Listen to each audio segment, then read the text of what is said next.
Welcome back to Virginia This Morning, live here on CBS 6. February is recognized National Self-Check Month, a time to be proactive and increase your odds of avoiding chronic disease and other preventable conditions.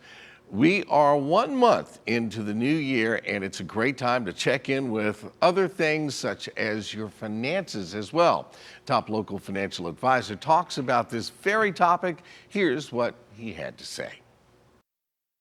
It's a conversation about financial health. We're joined by financial advisor Jeremy Shipp, great friend of the show, back with us today. February is an important month, Jeremy.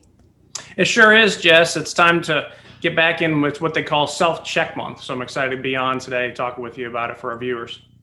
We've spent January focusing on maybe physical health and emotional health as we move forward. That financial health conversation is a big part of that. This self-check is a great place to start, and now is definitely the time. Absolutely a great place to start. And you think about, what does a self-check mean on the health side? So when we go and do our annual physical, we check with our medical professional. They're going to check our height, our weight, look at our blood pressure, cholesterol readings, sugar levels, those types of things.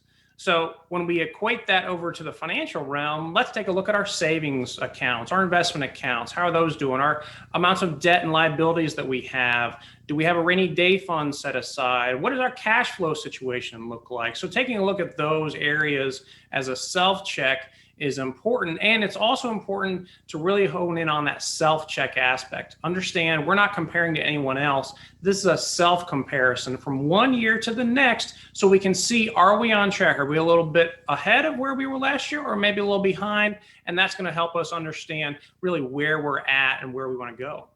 It really is fascinating, because when you sit down to do this, it's one thing to say it in theory. Okay, we'll compare year to year, or even just 1 year to the next. But when you sit down and you evaluate and you start to recognize those differences, it really shifts that perspective.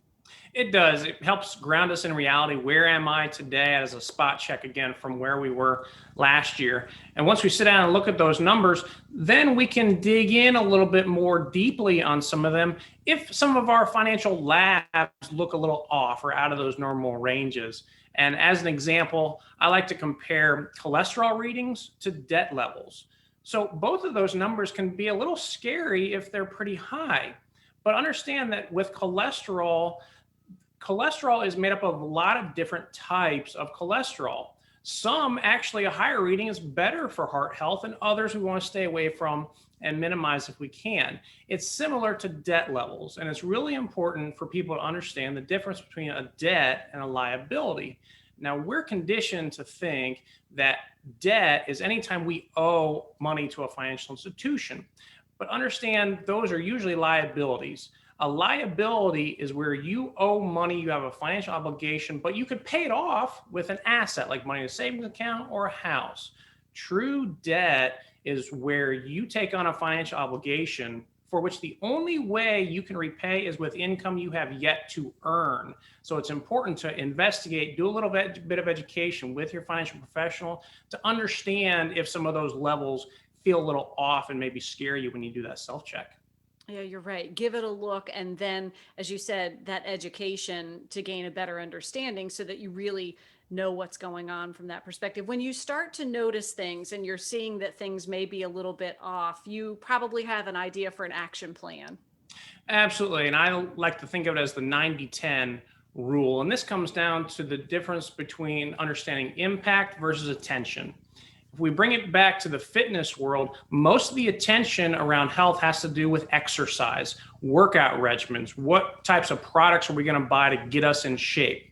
But understand that diet, what you put into your body, is actually going to have a greater impact, about 90% of the impact on your overall health. If we bring that over to the financial world, most of the attention is on the financial products, which mutual funds we're using. Are we using an IRA or a Roth IRA? Annuities, life insurance, all those types of things as far as where we put our money. But again, the larger impact is going to have to do with how do we manage our cash flow. So understand that your cash flow is your income, and there's a battle going on between your current lifestyle and your future lifestyle. Your current lifestyle is what we determine with your spending plan. Your future lifestyle is based on your savings plan, what's left over after you spend all that money. If we can be intentional with our savings, going back to debt, as far as different debts and liabilities, understanding what makes the most sense of where to direct those savings dollars, being intentional, having a purpose, that is going to propel us so much more into the future compared to putting all of our focus on what products or where we're saving our money. So it really has to do with changing our focus, making sure we understand the greatest impact we can have on our finances is how we're managing our cash flow. That's going to accelerate and amplify the products we use to move forward.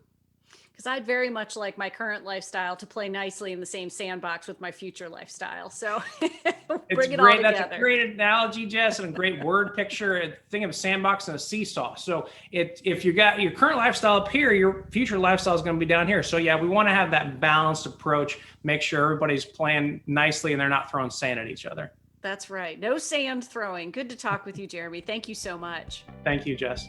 Yep. We'll share some information on WTVR.com/VTM so that you can learn more.